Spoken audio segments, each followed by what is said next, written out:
El 22 aporta a la Casa de les Llengües una cosa molt important, que és la voluntat de ser un centre capdavanter, un barri, un espai capdavanter des de Barcelona en la societat digital global. I Linguamunt Casa de les Llengües és un projecte que té dues grans parts. Per una banda, es proposa promoure els valors de la diversitat lingüística. I això es fa a través de l'entreteniment i del coneixement, el museu, el web, produccions audiovisuals per distribució multiplataforma.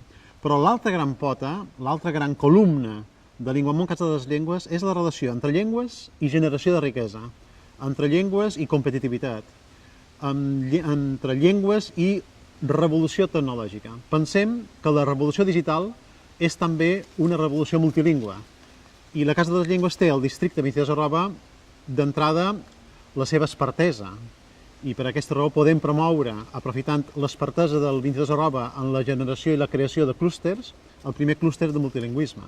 I desitjam i li demanem al 22 que sigui capdavanter en el món perquè així nosaltres també podem aportar empenta i rebre alhora empenta en aquesta societat revolucionada per la transformació numèrica o digital.